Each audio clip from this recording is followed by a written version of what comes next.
피보련으로 인하여서 새로운 하나님의 은혜와 평강의 삶으로 인도받을 수 있도록 하나님 오늘 말씀 시간에 우리가 은혜 받을 수 있도록 성령 충만케 될 수 있도록 하나님 인도하여 주시옵소서. 하나님 오늘도 예배의 시종을 주께 맡기며 예수 그리스도의 이름 받들어 기도합나이다. 우리 옆에 있는 분들과 한번 인사 나누겠습니다. 고맙습니다. 감사합니다. 주님 안에서 사랑합니다.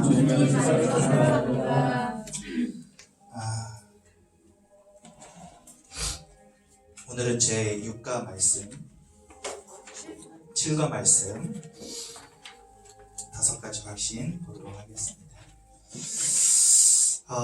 신약성경 에베소서 3장이고요.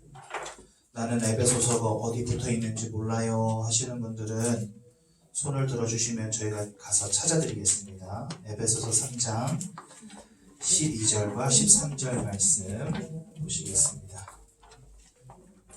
에베소서 3장 12절과 13절 말씀 보시겠습니다.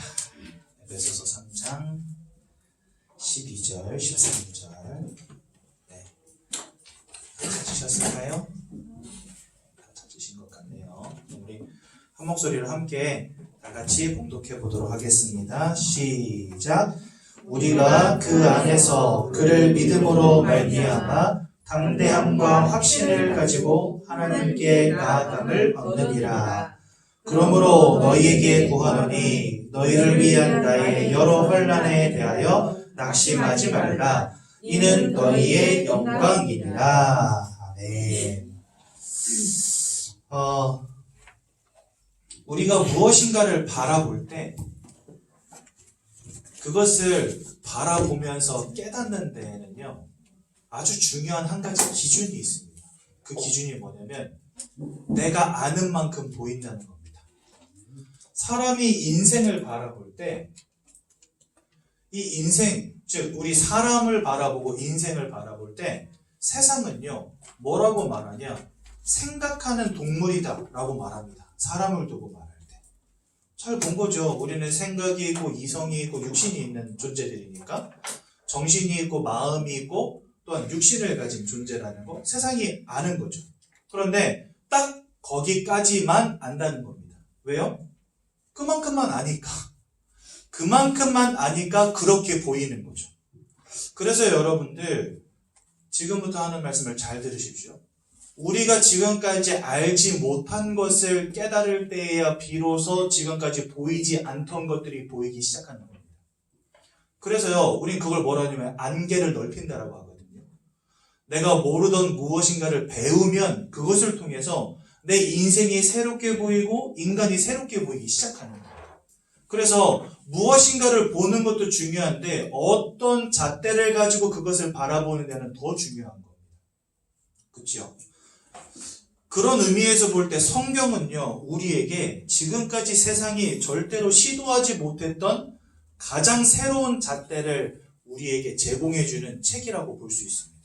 아니 유일한 책이라고 볼 수 있습니다. 어떤 잣대냐? 영적인 잣대를 가지고 바라볼 수 있게 해줍니다. 지금까지 세상은 인생이 마음을 가진 존재, 생각을 가진 존재, 육신을 가진 존재라고만 생각했는데 성경은요 우리에게 인생을 영적인 눈으로 바라볼 수 있게 해준다는 거예요. 그래서 여러분들 성경은 우리가 참고해 볼 만한 가치가 있는 책이 분명합니다.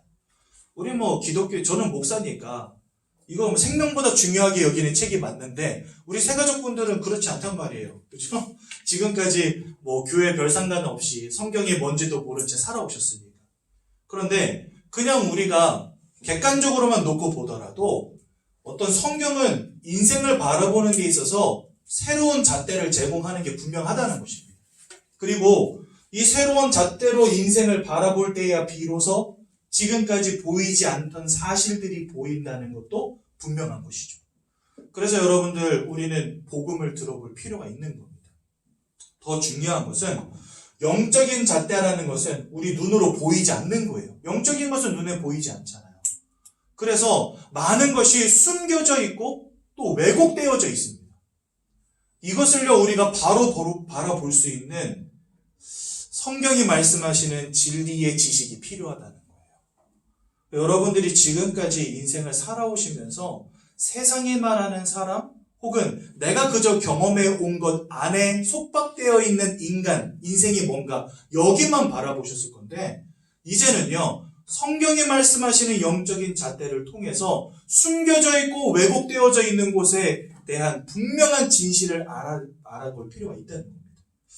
그래서 우리 이 자리에 계신 모든 새가족 성도님들 보는 것은 정말 중요하거든요. 그런데 무엇을 가지고 어떻게 보느냐는 더 중요한 거죠. 그렇죠? 그래서 오늘 지금까지 여러분들이 갖지 못했던 그 무엇을 좀 알려드릴 거예요. 그리고 지금까지 한 번도 시도해보지 못했던 그 어떠한 방법을 알려드릴 거예요. 그래서 여러분들의 인생이 이 영적인 잣대 안에서 정확하게 보여지는 응답을 참으로 누리시면 좋겠습니다. 저희 오늘 강단에서는요 이것보다 좀 더 심하다는 내용을 우리가 다뤘지만 우리 새가족분들은요 이 정도만 이해하시면 될 것 같아요. 그리고 여러분들 보십시오. 컵에 물이 반쯤 담겨있다 칩시다. 어떤 사람은 그걸 보면서요 물이 반밖에 없네 이렇게 말하는 사람도 있고 어떤 사람은 그걸 보면서 물이 반이나 있네 이렇게 말하는 사람도 분명히 있을 겁니다. 서로 어떤 눈으로 어떻게 어떤 관점을 가지고 바라보느냐에 따라서 내가 보는 것이 달리 보인다는 거예요. 그래서 여러분들 지금까지 세상이 말하는 거 내가 경험하고 내가 알고 있던 것으로만 나를 바라봤다면 이제는 또 다른 눈으로 나를 바라볼 필요가 있다는 겁니다. 오늘 그 부분을 제가 설명드릴 건데 거기에서 가장 중요한 게 뭐냐 바로 하나님이 우리에게 주신 복음이라고 하는 거예요. 그래서 오늘도 우리는 복음을 나눕니다. 그 복음을 통해서 인생이 무엇인가를 발견하는 귀한 날 되시기 바랍니다. 세상은 저 바닷속에 아미노산, 단백질 이런 것들이 번개마저 단세포가 됐고 그것이 생명의 기원이 됐다라고 가르치고 돌에서 흘러나온 영양분이 생명이 됐다라고 가르칩니다. 그 누구도 생명의 기원을 본 적이 없기 때문에 서로 상상만 할 뿐이죠. 그래서 그것들이 뭐 세포 분열해서 물고기가 되고 물고기가 나중에 파충류가 되고 양서류가 되고 그 다음에 포유류가 되고 이렇게 이야기를 합니다. 왜냐하면 한 번도 본 적이 없으니까. 그런데 이 생명의 기원에 대해서 말씀하시는 유일한 책이 있는데 그게 바로 성경입니다. 성경은 우리에게 뭐라고 말씀하시냐면 하나님께서 사람을 직접 말씀으로 창조하셨다라고 말씀하십니다. 그게 창세기 1장 27절에 나오거든요. 창세기 1장 27절에 뭐라고 되어 있냐? 하나님의 형상을 따라 사람을 창조하셨다 이렇게 말씀하세요. 그래서요 사람은 영이신 하나님을 닮았기 때문에 유일한 영적인 존재입니다. 이 땅에 수많은 피조물들이 있죠. 그 가운데에서 영적인 행위를 하는 유일한 존재가 바로 사람입니다. 여러분들 개, 돼지, 고양이, 소 이런 동물들이 어디 가서 예배하고 기도하고 찬양하는 거 보신 적 있으세요? 그런 동물이 있으면 저 좀 주십시오. 돈 좀 벌어보게. 그런 동물은요 이 땅 가운데 존재하지 않습니다. 왜 그럴까요? 하나님이 이 땅의 모든 피조물들 지으셨지만 그 가운데에서 유일하게 하나님을 닮은 영적 존재를 지으신 게 바로 사람이거든요. 그래서요 사람은 영적 존재이기 때문에 영적 행위를 합니다. 여러분들 지금 이 좋은 날 여기 왜 나와 계십니까? 밖에는 막 단풍이 한창이고 그죠? 이런 날씨에는 나가서 걸어도 30분 걸어도 땀도 잘 안 납니다. 얼마나 시원하고 좋은 날씨입니까? 이럴 때 나가서 여러분들 좀 다니면서 단풍 공연도 하고 자연 구경도 하고 하면서 커피도 한잔 하고 하셔야지 왜 여기 나와 계시냐 말이에요. 뭔가 궁금하거든요 사람은. 영적인 게만 궁금해요. 뭔가 눈에 안 보이는 하나님이 궁금하고 구원은 뭘까 궁금하고 왜 인생은 이렇게 답이 없이 방황할까 이것도 궁금하고 어떻게 하면 내가 좀 잘 될 수 있을까 여기에도 막 관심이 갑니다. 그러니까 사람들은요 어딘가에 가서 빌고 절하고 듣기도 하고 예배하기도 하고 섬기기도 하고 깎아놓고 빌기도 하고 차려놓고 빌기도 하고 이런 영적인 행위들을 하는 겁니다. 왜 그럴까요? 네, 여러분들 영적 존재이기 때문에 그런 거예요. 여러분들에게 영혼이 없고 영적 존재가 아니라면 이런 거 할 이유가 없습니다. 한마디로 그냥 생각하는 동물로 살아갈 뿐이지 이런 거 할 이유가 없다니까요. 그런데 성경은 우리에게 분명히 말씀하십니다. 하나님이 하나님 형상 따라 지으셨기 때문에 사람은 다른 피조물들과 분명히 구별된 영적 존재다 가르치시는 거예요. 그리고 이 땅을 창조하신 하나님 닮았기 때문에 창조의 능력을 가진 유일한 존재가 바로 사람입니다. 이게 누가 만들었습니까? 누가 만들었어요? 다 사람 만든 겁니다. 없던 것인데 만들어내요. 사람들은 이게 가능하거든요. 왜요? 이 땅을 창조하신 하나님을 닮은 존재이기 때문에. 그래서 사람은 영적인 행위라는 유일한 영적 존재라는 사실. 그렇다면 왜 하나님이 이러한 모양으로 우리를 지으셨을까요? 그 이유가 있을 것 아닙니까? 그렇죠? 사람은요, 영향을 받는 존재입니다. 날씨가 추워지면 따뜻한 옷 입어야 돼요. 이런 날씨에 반팔 반바지 입고 돌아다녀 보십시오. 대번에 감기 걸립니다. 밥 많이 먹으면 저처럼 살찝니다. 여러분들 밥 적게 먹으면 여러분들처럼 늘씬해집니다. 그렇죠? 저도 요즘 밥 좀 줄이고 있거든요. 살 좀 빼려고. 하도 아름다워져서 몸매가. 사람은 많이 먹으면 살찌고 적게 먹으면 살 빠져. 옆에서 누가 으이 못생긴 거 그러면 여러분들 기분 나쁘잖아요. 사랑해, 존경해, 좋아해 이러면 여러분들 기분이 뜨거워지죠. 따뜻해지죠. 사람은요, 외부의 영향을 받는다는 겁니다. 하물며 나의 영혼은 어떻겠습니까? 내가 어떠한 영적 배경 속에 살아가느냐가 내 영혼에 미치는 영향은 지대한 것입니다. 즉, 우리는 영적 존재인데 하나님이 우리의 영적 배경이 되어 주시겠다는 겁니다. 내가 잘 먹고 잘 살고 그 다음에 옆에서 나를 사랑해주는 사람이 있는 것뿐만 아니라 우리의 영적인 배경이 하나님이 되어 주시겠다는 겁니다. 그래서요, 그 하나님을 알고 하나님과 함께하는 축복을 누리라고 우리를 영적 존재로 만드신 거예요. 하나님이 우리를 이렇게 만드신 이유는 우리의 인생의 참된 축복과 참된 행복을 누리게 하시기 위함이라는 겁니다. 그러니 여러분들 하나님을 알고 하나님을 만나는 게 얼마나 중요한 건지 아셔야 되는 거예요. 원래 인간은 하나님이 하나님 안에서 최고의 축복과 행복을 누리는 존재로 영적인 배경이 그 인간을 위한 영적인 배경이 되어주신 거예요. 누가요? 하나님. 우리가 원래 이렇게 축복받은 존재를 지음받았습니다. 그런데 여러분, 어느 날 굉장히 중요한 근본적인 문제가 벌어지고 만 겁니다. 왜 근본적인 문제라고 하냐? 지금 여러분들에게 와 있는 인생의 수많은 문제들이 나에게 올 수밖에 없었던 근본적인 문제가 성경에 보니까 벌어졌어요. 그래서 우리는 이것을 근본적 문제라고 합니다. 어떤 문제가 벌어졌냐? 눈에 보이지 않는 영적 존재, 하나님을 대적하고 하나님의 형상을 닮은 사람들을 무너뜨리며 실패시키는 영적 존재가 있다고 성경 말씀하시거든요. 그 녀석의 이름이 뭐냐? 바로 사단입니다. 이 사단이 아담과 하와를 속여서 하나님이 따먹지 말라는 선악과를 따먹는 원죄를 짓게 만들어버립니다. 그래서요, 이것 때문에 나타난 결과가 있는데 그게 뭐냐? 바로 하나님과 단절되는 문제 가운데 빠지게 됩니다. 하나님은 의로우신 하나님이시기 때문에 죄와 함께 하실 수 없어요. 하나님의 말씀을 불신앙하여서 죄를 짓는 그 순간에 이제 인생은 더 이상 하나님과 함께 할 수 없는 존재로 타락해버리고 만 것입니다. 그래서요, 우리는 하나님 안에서 참된 축복과 행복을 누리도록 창조되어진 존재들인데 그 근본 영적 배경 대신에 하나님을 잃어버리는 근본적인 문제 가운데 빠지게 되는 거예요. 마치 반드시 물속에 살아야 되는 물고기가 물을 잃어버리고 물 밖에 내던져진 것처럼, 땅속에 반드시 뿌리 받고 살아야 되는 나무가 뿌리가 뽑혀져서 말라 죽어가게 된 것처럼 하나님과 반드시 함께 되는 인생이 하나님을 잃어버린 채 하나님과 단절되는 문제 가운데 빠지게 된 겁니다. 그래서요, 이것을 성경은 뭐라고 말씀하시냐?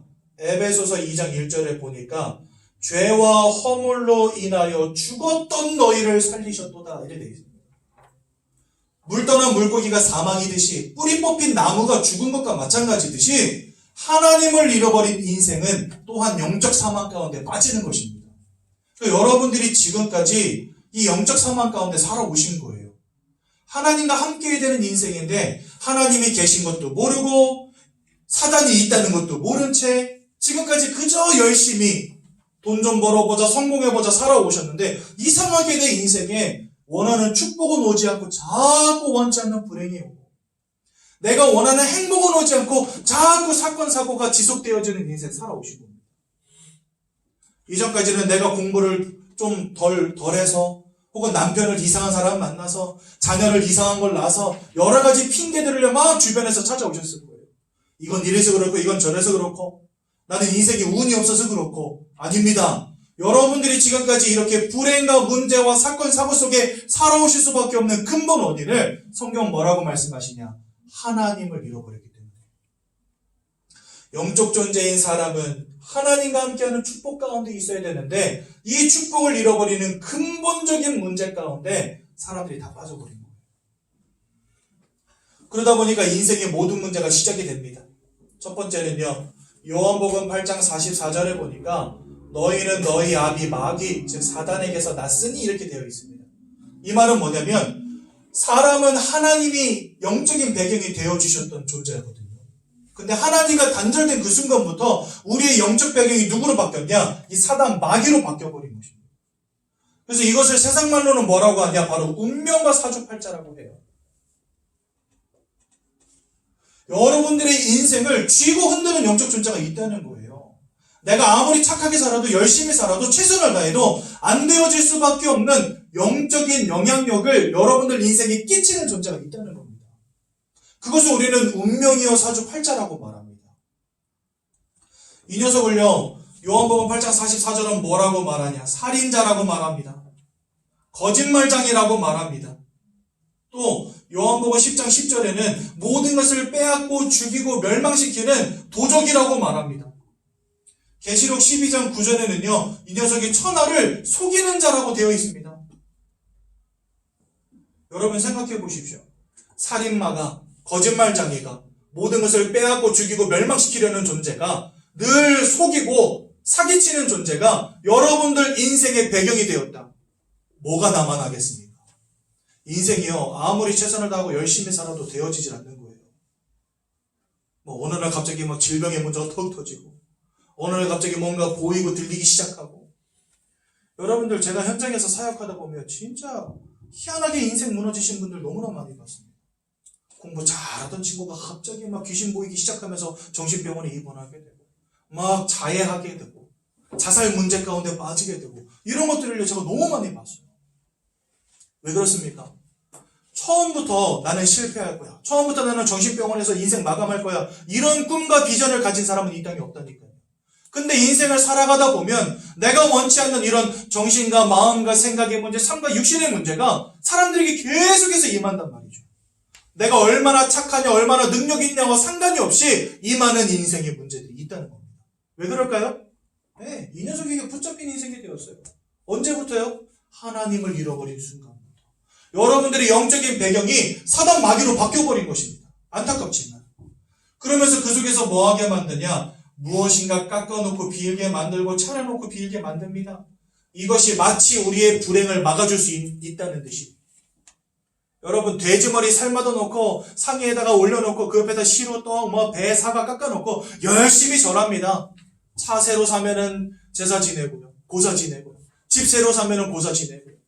차 새로 사면요 고사만 지내는 거 아니에요. 북어대가리에다 명주실 두두두두 감아가지고 차에다 담고 다닙니다. 왜요? 명주실처럼 명이 아주 길게 가라고 사고 나서 죽지 말고 이 북어대가리에 감아놓은 이 명주실처럼 길게 살으라고 사람들 명주실 두두두두 감아가지고 차에다 담고 다닙니다. 그럼 여러분들 북어대가리에 감은 그 명주실이 여러분들의 인생을 지키겠습니까? 삶아서 상 위에 올려놓은 그 돼지머리가 여러분들 인생을 축복하겠냐 말이죠. 사람들로 하여금 두렵고 떨림으로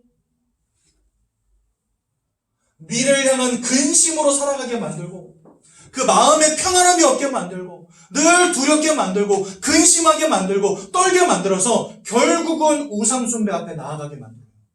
문제 하나 틱 줘가지고요. 그 문제 해결해야 되는데 방법이 없으니까 무당 찾아가서 빌게 만들고.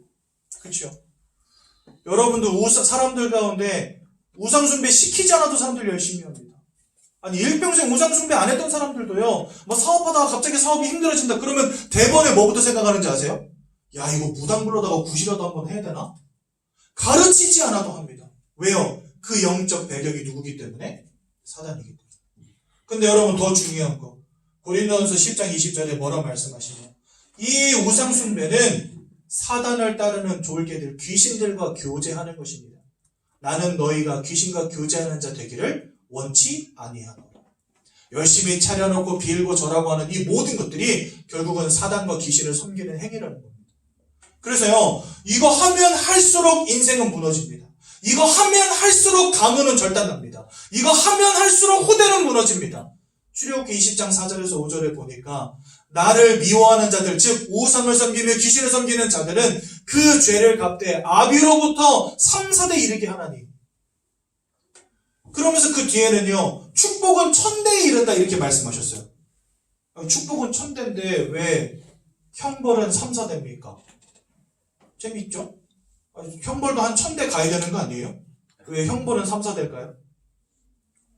여러분 3, 4대가 이 속에서 마음과 생각과 삶과 육신이 무너진 채 실패를 거듭한다. 어떻게 되겠어요? 가문이 존속되지가 않아요. 3, 4대를 망한다라는 말은 뭘 의미하냐면 철저한 가정과 가문과 후대의 멸망을 말하는 겁니다. 그 말은 뭐냐? 우상숭배는요, 철저한 가정, 가문, 후대의 멸망입니다. 그런데 이것을요, 사단은 시키는 거예요. 사람들을 두렵게 만들고 근심하게 만들고 떨게 만들면서 미래를 두려워하게 만들고. 이제 연말 다 돼가죠? 연말 연시에 가장 성황하는 데가 어딘지 아십니까? 점집입니다. 점집. 사람들 가서 다 물어봐요. 2022년도에 내가 어디로 가야 되겠냐고, 무슨 일을 해야 되겠냐고, 뭘 조심해야 되겠냐고 사람들 다 물어봅니다. 이 우상 숭배에 꽉 사로잡혀가지고요, 두려움으로 떨림으로 살아가고 있다니까요. 이게 누구의 역사냐? 사단의 역사. 결국은요, 사단이 영적 배경되어서 그 인생 살아가는 것 모든 순간 속에 귀신 섬기게 만들어버리는 거예요. 그러니 여러분, 그 마음과 생각이 온전하겠습니다. 사람은 영혼을 가지고 마음을 가지고 육신을 가진 존재입니다. 그런데 아까 제가 말씀드렸죠? 육신이 외부의 영향을 받고 마음도 영향을 받고 영혼도 어떤 배경 속에 있느냐에 따라서 영향받는다고요. 그런데 또 한 가지 중요한 게 있습니다. 서로 마음이 육신에 영향을 끼칩니다. 여러분들 마음이 무너지면 육신도 병듭니다. 뗄래야 뗄 수 없다는 거예요. 영혼과 마음과 육신을 뗄래야 뗄 수 없다는 겁니다. 그 말은 내가 어떤 영적인 배경을 가지고 있느냐가 우리의 마음에 지대한 영향을 끼친다는 것과 마찬가지입니다. 세상은 발전하는데 왜 사람들은 정신문제 때문에 고통당하는지 아십니까? 과학은 발전하고 의술은 발전하는데 왜 사람들에게 와 있는 정신문제, 삶의 문제 해결 안 되는지 아십니까? 이 영적 배경의 문제가 해결이 안 되어지니까 아무리 세상이 발전하고요, 육신을 고치는 의술이 발전하고, 그렇죠? 사람들의 마음을 다루는 심리학 이런 것들이 아무리 발전을 해도요, 이 영적 배경이 바뀌어지지 않는 이상 이런 학문들과 세상의 것이 아무리 발전해도 인생의 개인의 문제는 해결이 안 된다는 거예요. 그래서 여러분들 어떠한 영적인 배경을 갖고 있느냐가 여러분들 정신에, 마음에, 생각에 지대한 영향을 끼친다니까요. 지금 너무나 많은 사람들이 우울증으로, 조울증으로 무너집니다. 어떤 분은요 6개월은 우울로 살고 어떤 분은 6개월은 조로 살아요. 그래서 6개월 이 우울증에 걸렸을 때는요, 가면 맨날 죽고 싶다 그래요. 근데 조울증으로 바뀌잖아요. 그럼 사람이 어떻게 바뀌는지 아십니까? 버선발로 뛰어나와요. 아이고 오셨습니까? 하면서 문 열고 나와. 그러면서 나갑시다! 막 이래. 오늘 내가 전도사님 맛있는 거 사주겠다면서. 그래서 막 다 긁고 다녀요. 그냥 내가 살게 일로 와! 다 긁어 막. 한 달에 100만 원 버는데 500만 원씩 긁고 다녀요. 카드. 그러다 또 좀 지나면 또 우울로 바뀌어요. 그러면요, 그때부터는 집에 있는 커튼 다 쳐놓고, 문 다 걸어 잠궈놓고, 집에서 이불 뒤집어 쓰고 뭐 하고 있냐? 죽고 싶다, 죽고 싶다, 죽고 싶다, 이러고 있습니다. 사람의 마음과 생각을 내 마음대로 할 수가 없어요, 이게. 나는 좀 긍정적인 마음을 가지고 좀 한번 평안함을 누리며 잘 살아봐야 되겠다. 누구나 그렇게 마음 먹죠. 근데 이게 안 되는 거예요. 막 베란다에 서가지고 바닥을 보면서 자꾸 맨날 뛰어내리고 싶은 생각만 하는 거예요. 저 그럼 얼마 전에 만났던 전도돼가지고 만났던 분은요, 자기 맨날 베란다에 가가지고 한 2시간씩 서 있다가 온대요. 그래서 그 2시간 동안 뭐 하냐? 베란다 난간문 잡고 고민하는 거예요. 뛸까 말까, 뛸까 말까, 뛸까 말까. 아니, 할 일이 그렇게 없습니까? 뛸까 말까, 뛸까 말까. 이러고 있는 거예요. 왜 그러냐? 그 영적인 배경이 사단이다 보니 마음과 생각이 사로잡히는 거예요. 무너져 내리는 거예요. 내가 아무리 붙잡으려고 해도 붙잡아지지 않는 겁니다. 마음과 생각이 철저하게 무너져 내리는 거예요. 그러니 그 속에서 두려움으로, 공황장애와 같은 문제로, 그러면서요, 어느 순간부터가 무엇인가가 보이고, 환상이 보이고, 환청이 들리기 시작하고 악몽에 시달리기 시작하고 잠을 이루지 못하는 문제 가운데 빠지는 겁니다. 그래서 결국은요, 술을 마시지 않으면 안 되는 인생, 약을 먹지 않으면 안 되는 인생으로 전락하게 되는 겁니다. 수면제 먹지 않으면 잠이 안 와. 술을 먹지 않으면 이 근심을 이길 방법이 없어. 그래서 사람들이요, 알코올 중독으로, 약물 중독으로 사람들이 다 빠져나가는 겁니다. 여러분, 프로포폴? 수면제잖아요, 그거. 이거 원래 의사 처방 받아야 되는데, 이거 하나씩 두 알씩 먹다 보니까 어떻게 됩니까? 중독돼요. 나중에는요, 처방전 없이 막 불법으로 거래해가지고 이거 막 투약합니다. 사람들이요, 자기 몸에다가 이거 먹으면 죽는 줄 알면서도 막 집어넣어요. 마약도 이거 먹으면 죽는 줄 알면서 집어넣어요. 왜 그럴까요? 마음과 생각이 다 무너져 버렸어요. 그러니 여러분, 그 삶과 육신이 어떻게 되겠습니까? 무너질 수밖에 없죠. 내가 원치 않는 실패가 지속되어지고, 내가 원치 않는 불행이 지속되어지고, 내가 원치 않는 사건, 사고가 지속되어지고, 더 이상 살아갈 수 없을 만큼. 그래서 여러분들, 사람들이 자살하는 것 아닙니까? 너무나 안타까운 거예요.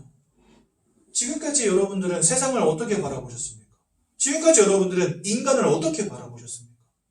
인간이 영적 존재라는 사실을 알지 못한다면 왜 인생에 이런 실패가 와 있는지 죽었다 깨어나도 깨달을 수가 없습니다.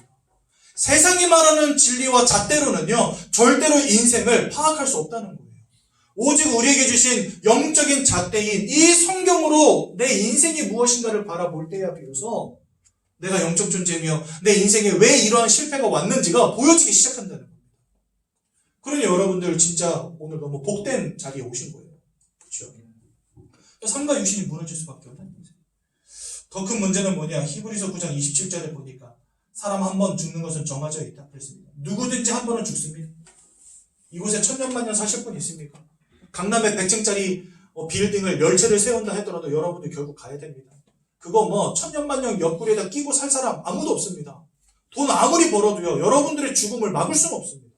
우리 세상에 갈 때 이 땅에다 다 놓고 가야 될 그것들 붙잡으려고 여러분들 평생을 바치는데, 일평생 그거 따라가다가 이 복음 모르면은요, 한 번 죽은 뒤에 하나님 아버지한테 심판받는 겁니다. 예전에 저희 동네에서 막 장례 치르는 거 저 몇 번 봤거든요. 화장이 유행하지 않을 때니까, 제가 굉장히 어렸을 때. 그때는 다 땅을 파서 묻었거든요, 시신을. 그러면요, 관 넣은 다음에 거기다가 노잣돈 던집니다. 1,000원짜리 100원짜리 막 던져요. 친구들이 와가지고, 야, 친구야, 잘 가라, 이러면서 줍니다. 그럼 그거 받아가지고 주머니에 넣습니까? 아니에요. 그때까지 이 땅에서 벌었던 모든 돈, 땅, 집 다 두고 노잣돈이라고 던져준 그 동전 한 입조차도 가져갈 수 없어요. 이 땅에서 내가 성공하고 벌었던 그 모든 것들은 나의 죽음과 죽음 이후의 구원과는 전혀 상관없다는 겁니다. 근데 세상은요, 오로지 그거 붙잡으려고 막 아등바등 살아가죠. 복음 알지 못한 채 살아가다가 죽음 이후에는 하나님 아버지 앞에 심판받는다 이렇게 되어 있습니다. 그래서 성경은요, 사는 날을 계수하는 지혜가 있어야 된다 이렇게 말씀하세요. 많은 사람들 천년만년 사는 줄 알거든요. 아니에요. 그래서 전도서 2장에는 뭐라고 말하냐? 복된 사람의 마음은 초가집에 가 있다 이렇게 돼 있어요. 아니 여러분, 초가집이 왜 복됩니까? 제가 초상집에 가 있다 이렇게 돼 있어요. 여러분들 초상집에 마음이 가 있는 게 왜 복됩니까? 제가 초상집에 가서 복음 전해보잖아요. 사람들 복음 잘 들어요. 왜 잘 듣는지 아십니까? 자기의 가족이 죽었잖아요. 드디어 내 인생에 한 번도 생각해보지 않은 죽음이라는 걸 생각하는 기회가 초상집에서만 있어요. 잔치집에 가면 어떻습니까? 아이고 천년만년 만수무강하십시오 이렇게 하죠. 죽음을 생각합니까? 아니에요. 그래서 어리석은 자의 마음은 잔치집에 있고 지혜로운 자의 마음은 초상집에 있느니라. 전도서 2장에 그렇게 되어 있습니다. 즉 사는 날을 계수하고 죽음이 있음을 아는 지혜가 우리에게 있어야 된다는 거예요. 근데 세상 사람들은요, 이거 없어요. 천년 만년 살 것 같아. 이 사람들 사는 거 보면. 부어라 마셔라, 야 벌어라 긁어라 모아라 막 이러면서 살고 있어요. 그렇죠? 결국 죽을 때 한 푼도 못 가져갈 거. 그러면서 그 이후에는 뭐가 있다? 심판이 있다. 하나님의 아들이 있는 자에게는 생명이 있고 아들이 없는 자에게는 생명이 없느니라. 예수를 만날 때 하나님 주시는 생명이 들어오게 되는 것이고, 이때 여러분들의 소속이 바뀌어지는 겁니다. 여러분들, 우리가 지옥으로 가냐 천국으로 가냐는요, 내가 어떠한 영적 배경 속에 소속되어 있느냐가 중요한 기준입니다. 여전히 사단이 나의 인생의 배경되었다. 그러면 사단을 가두기 위해 하나님 만들어 두신 지옥이라고 하는 감옥에 사단과 함께 갇히는 겁니다. 그곳에 소속된 인생이기 때문에. 하지만 예수를 만나 하나님의 자녀가 되어지는 순간 여러분들의 소속은 사단이 아닌 하나님으로 바뀌어지는 것입니다.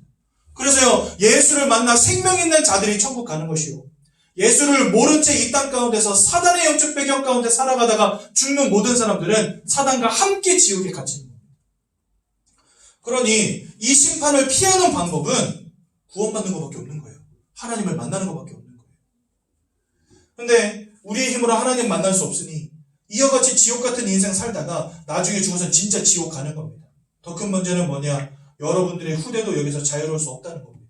모든 사람이 죄를 범하였고 의인은 없나니 하나도 없고 모든 사람이 죄를 범하여서 다 하나님을 떠나 있다 그랬습니다.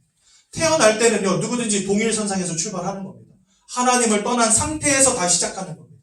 여러분들도 그랬고 저도 그랬습니다. 다 하나님을 떠난 상태 속에서 시작하다가 하나님의 은혜 가운데 복음 듣고 예수를 영접하면 하나님께 속한 인생으로 바뀌어지는 겁니다.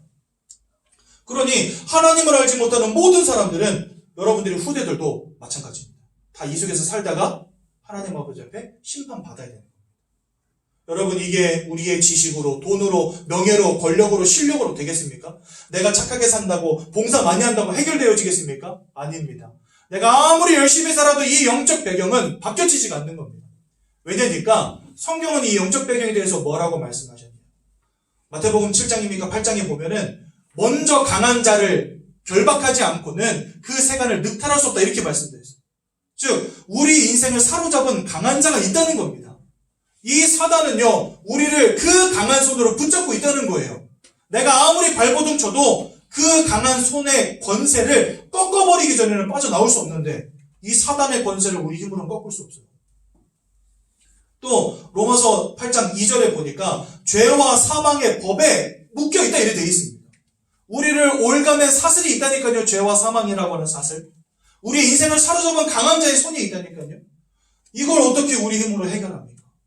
우리 힘으로 절대로 해결할 수 없기 때문에 사단의 권세를 이기신 하나님께서, 사단의 권세를 이길 수 있는 유일한 구원자 되신 하나님께서 직접 오시겠다 한 겁니다. 우리 힘으로는 구원을 이룰 수 없으니까 내가 너희를 위한 구원을 완성해 둘게, 예수만 믿어, 이러면서 오신 거예요.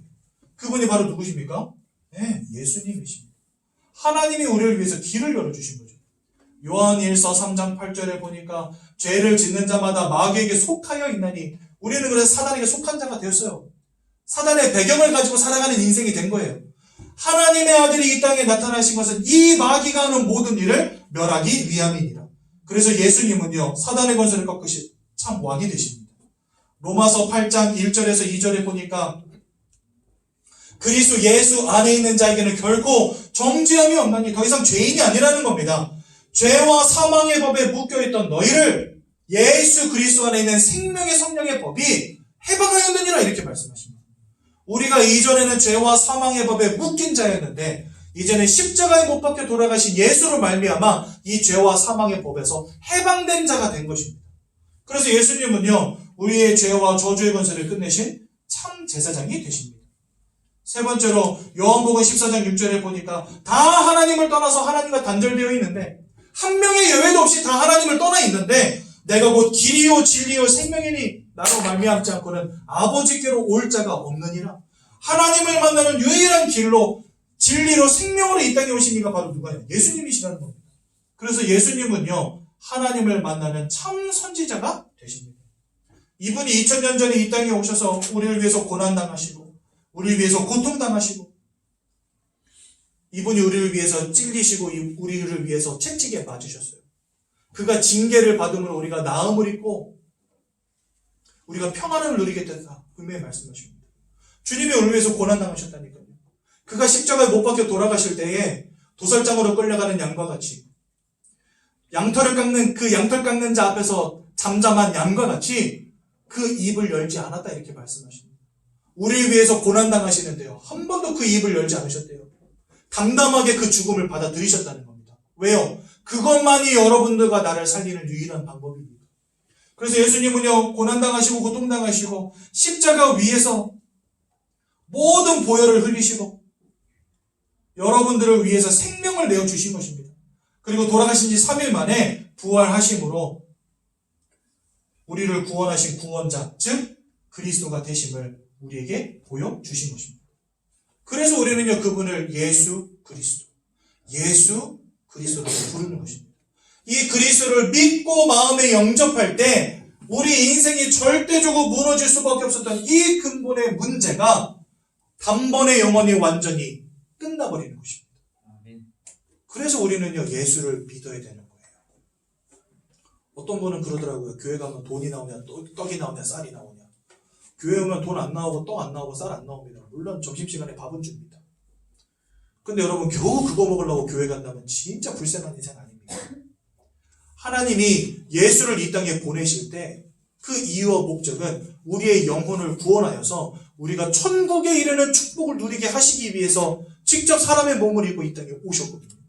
그 예수를 믿을 때 돈, 쌀, 떡이 아니라 우리에게 구원이라고 하는, 영생이라고 하는 영원한 축복이 오게 되는 것입니다. 얼마나 놀라운 일입니까? 이 예수를 믿을 때 하나님이 우리에게 주시는 5가지 큰 확신할 것 5가지가 있습니다. 그게 오늘 7거의 내용이거든요. 잠깐 보겠습니다. 먼저 여러분들 구원의 확신을 가지십시오. 제가 이번 주에 전도 현장에 나가서 어떤 할머니 2분을 만났어요. 그랬더니 이 할머니 2분이 저한테 기가 막힌 소리를 하는 거예요. 자기가 중국에 있다가 몇 개월 전에 한국에 들어왔는데 중국에서 교회 다닐 때 목사님이 그렇게 설교했대요. 믿음이 아주 좋은 사람들은 죽자마자 바로 천국으로 가는데 믿음이 조금 약한 사람들은 천국에 바로 못 가고 낙원이라는 곳으로 간다는 거예요. 그래서 이 할머니가 저한테 그래요. 목사님, 저는요 천국에 못 갈까 봐 두려워요. 이제 살 날도 얼마 안 남았는데 천국 못 가면 어떡하죠? 이렇게 말씀하시는 거예요. 그래서 제가 그랬습니다. 하나님이 이루신 구원은 완전합니다. 나의 부족함과 연약함과 상관이 없이 모든 사람들에게 동일하게 주시는 은혜입니다. 그 말은 성도님이 예수를 믿는 작은 미랄만한 혹은 작은 겨자씨만한 믿음만 있어도 충분히 천국 갈 수 있다고 가르쳐줬어요. 예수님이 요한복음 19장 30절에 보니까 다 이루었다 하셨는데 그 다 이루었다는 것은 우리를 위한 완전한 구원을 다 이루셨다는 겁니다. 그 말은 예수 이름을 부르는 자는 다 천국 가는 겁니다. 그때 이 할머니가 자기가 감사가 회복됐대요. 지금까지 근심함으로 교회를 다녔는데 이제 내가 천국 백성이 됐다는 게 감사하대요. 그래가지고요 너무 귀한 만남을 만났거든요 이번 주에. 여러분들 구원의 확신을 절대로 잊지 마시기 바랍니다. 그 하나님의 사랑에서 우리를 끊을 자가 아무도 없다 그랬습니다. 즉 하나님이 붙들으시면 누구도 그 손아귀에서 우리를 빼앗아갈 자 없다는 거예요. 즉 완전한 구원을 우리는 받은 것입니다. 구원의 확신. 그러면서 하나님은요 잠언서 3장 5절에서 6절에 보니까 내 명철을 의지하지 말고 여호와를 신뢰하라. 범사의 그를 인정하라. 그가 내 길을 지도하시리라.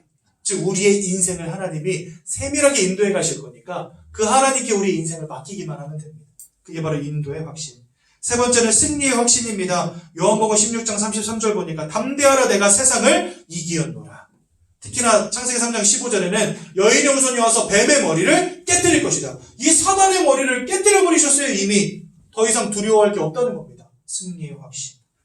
예레미야 33장 1절에 3절에 보니까 예수의 이름으로 하나님께 부르짖는 자들에게 내가 새 일을 행하리라. 내가 크고 비밀한 일을 보이리라 하셨습니다. 즉 예수 이름으로 기도하는 자에게 하나님이 응답하십니다. 기도 응답의 확신. 또한 우리의 죄를 사하시며 불의에서 깨끗게 하시고 히브리서 10장 19절에 보니까 이제 더 이상 죄를 위하여 드릴 제사가 없느니라 말씀하십니다. 즉 우리를 죄로부터 완전히 해방하셨다.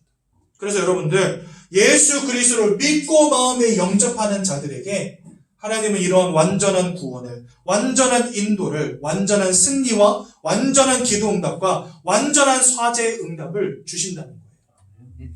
그러니 우리가 예수 안 만나면 그게 손해죠. 그렇죠? 예수님은요 그 어떠한 것도 요구하지 않으셨습니다. 마음으로 믿고 입으로 시인하면 된다라고 하셨어요. 그러면 그게 누구든지 상관이 없이 내가 이 놀라운 영생의 축복을 주겠다 약속하셨습니다. 제가 오늘 여러분들이 그 예수를 만나 하나님의 자녀 되시도록 돕겠습니다. 두 손을 모으고 두 눈을 감으신 이후에 제가 기도할 때 저의 기도를 따라서 함께 기도하십시오. 그래서 하나님의 자녀 되는 축복 누리시기 바랍니다. 사랑의 하나님. 저는 죄인입니다. 제가 왜 고통당하는지, 제가 왜 원치 않는 문제 당하는지, 지금까지 알지 못한 채 살아왔습니다. 이것이 하나님 떠난 문제임을, 죄와 저주의 결과임을, 사단에게 사로잡힌 문제임을 깨닫게 되었습니다. 이런 저를 구원하시기 위하여 예수 그리스도께서 이 땅에 오사 십자가에 죽으시고 부활하심으로 완전한 구원을 이루신 것을 믿고 제 마음속에 영접합니다. 제 마음속에 들어오셔서 저를 구원해 주시고 하나님 자녀 삼아 주옵소서. 예수님의 이름으로 기도드렸습니다. 아멘. 제가 한번 기도하고 오늘 말씀 마치도록 하겠습니다. 사랑의 하나님, 오늘도 예수 그리스도의 놀라운 복음의 말씀을 듣게 하시고 예수를 마음에 영접함으로 하나님의 자녀되는 놀라운 축복 누리게 하심 감사드립니다. 지금까지 알지 못했던 영적인 사실을 깨닫게 해주셨사오니 이제는 오직 그리스도 예수만을 붙잡고 하나님 바라보며 이 땅 가운데 승리하는 복된 주의 자녀들 되도록 역사하여 주옵소서. 예수님의 이름으로 기도드렸습니다. 아멘. 이 시간 새롭게 저희 새가족부를 찾아주신 성도님 한 분 계셔서 잠시 소개하는 시간 갖도록 하겠습니다. 제가 호명하면 한 번만 앞으로 나와주시면 감사하겠습니다. 우리 박서연 성도님. 네. 잠시만 나와주십시오.